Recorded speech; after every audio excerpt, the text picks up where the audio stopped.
Isang mapagpalang araw sa inyong lahat, Luzon, Visayas at Mindanao, saan man kayo sulok ng mundo ay mag-ingat kayo palagi mga kabayan. Dito naman tayo sa MOA mga kabayan.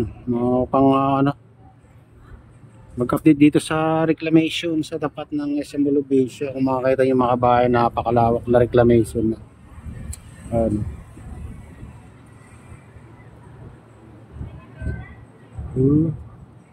Yan, yung Bolobesia.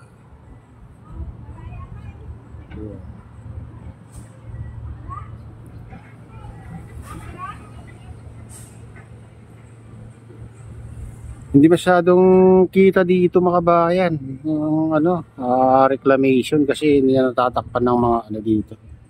Natatakpan ng mga nyug. Makita niyo napakalawak na. Dapat din sa sa taas ng SM Olubesia, kitang-kita lahat 'yan Wala tayong madalang padlock, baka wala yung ating service diyan. Tingnan niyo na lang dito sa pinakadulo. Yan mga kabayan. Diyan yung dredging vessel. Ito. Lawak na rin mga kabayan, may nagtatambak dun sa gitna. Dito niyo ito malayo. Lawak na pala itong tambak mga kabayan. Napakalawak na. Ayan.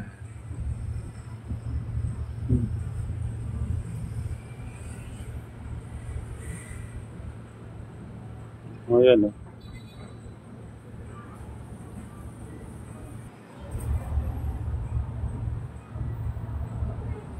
patuloy na pinapataas nila mga kabayan. Dito sa banda dito. Yan, sa gitna mga kabayan, tinatambakan, may tubig-tubig pa dun. Sa gitna.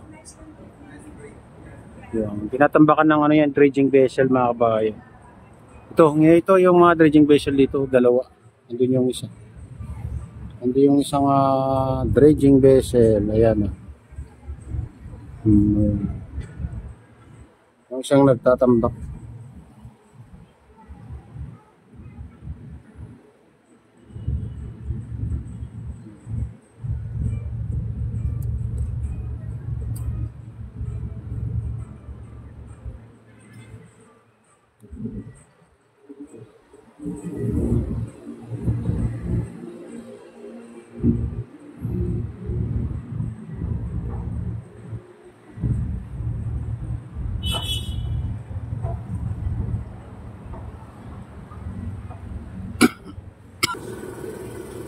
Ayan yung pinakadulo mga kabayan ng reclamation. Ayan. Ayan yung Ferris wheel. Ayan. Yung dulo ng reclamation.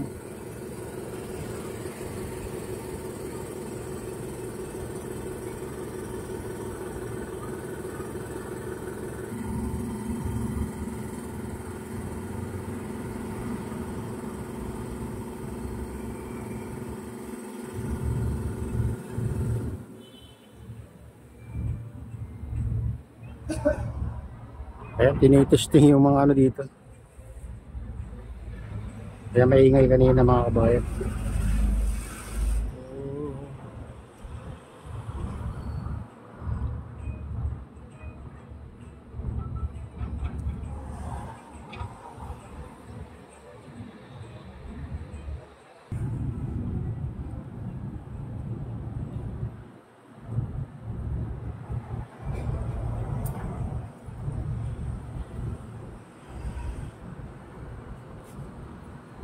Agabundok yung buhangin doon sa gitna mga kabayan na ayan, kakonek na pala ito, kinonek nila dito mga kabayan dito sa island, dito sa tapat ng MUA, yung nandun sa kalagitnaan na agabundok na buhangin. Ayan. Kita nyo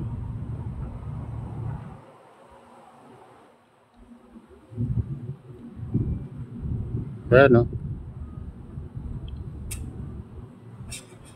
taas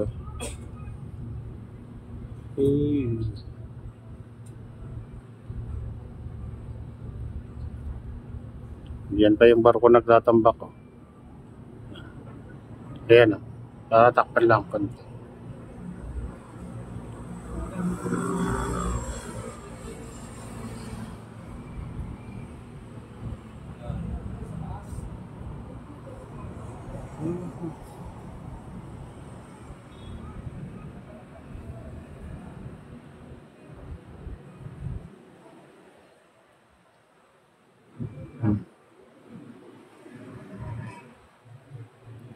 Balang araw mga kabayan, magiging ganito rin sa MUA itong reclamation sa tapat ng SM Olubisha. Kung makikita nyo, ang lawak na rin to. Ito yung huling tinambakan nila mga kabayan, ito dito sa tapat ng MUA o SM Olubisha. Ito ngayon ang pinapalawak nila mga kabayan.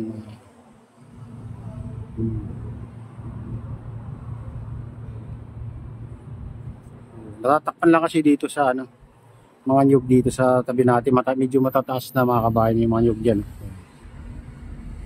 Punta tayo sa baba. Doon tayo sa baba. Pero hindi na natin matatanaw yun sa kalagitnaan. Yan yun, sa kalagitnaan. Ayan island dyan mga kabayan.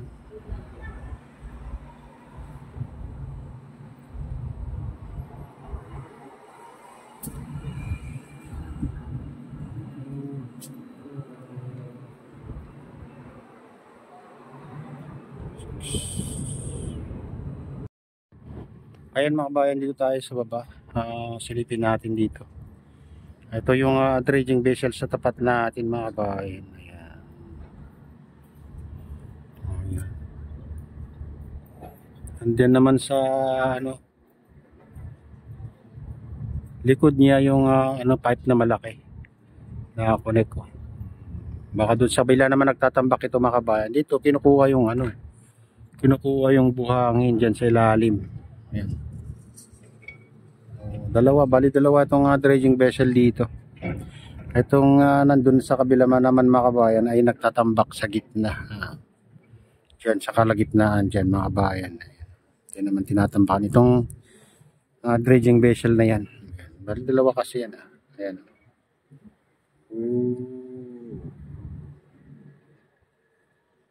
Ayan yung dredging vessel.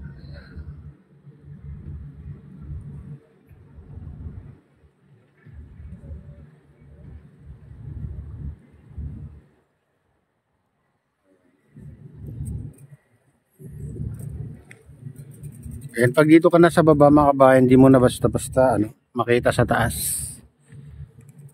Sa pinakatuktok ng reclamation mga kabayan. Ayan. Kasi mababa na dito. Parang mas mataas na yung tambak mga kabayan na buhangin. Kaysa dito sa tinatayuan natin. Dito sa siwal ng MUA. Ayan.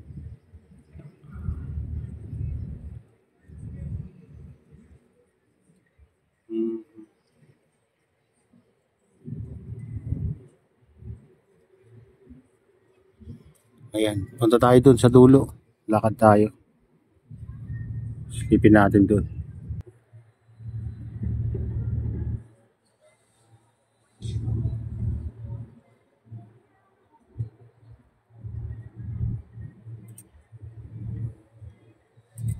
Ulan na, mabun na guys.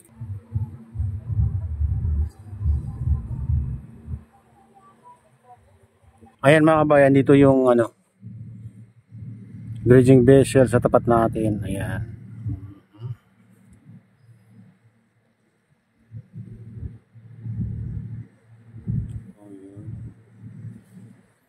Wala na, hindi mo na makita yung sa gitna kung malalim mo mga kabayan, kasi tinaasan nila dito sa gilid. Kaya kasi tatambakan nila sa gitna.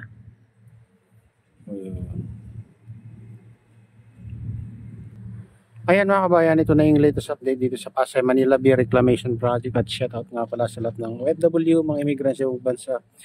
Shoutout sa inyong lahat, shoutout din sa lahat ng vloggers, shoutout din sa lahat ng sumusuporta sa aking YouTube channel. Sana hindi kayo magsawang sumuporta. Shoutout din sa lahat ng viewers, mga nag-like, sa subscribers, sa list viewers. Mega loud share out sa inyong lahat mga idol. Ayan, share out din kay Kuya Yoko, Ate Lynn, kay Kuya Eric sa aking misis. Ayan. At sa utol ko dyan sa naluluway na sinestra, ayan, share out sa inyong lahat dyan. At sa lahat ng taga Bago Binterlos Norte, taga Malangi Binterlos Norte, mega loud share out sa inyong lahat. At pagpalain na ng Diyos at ingat kayo palagi. God bless us all. Bye.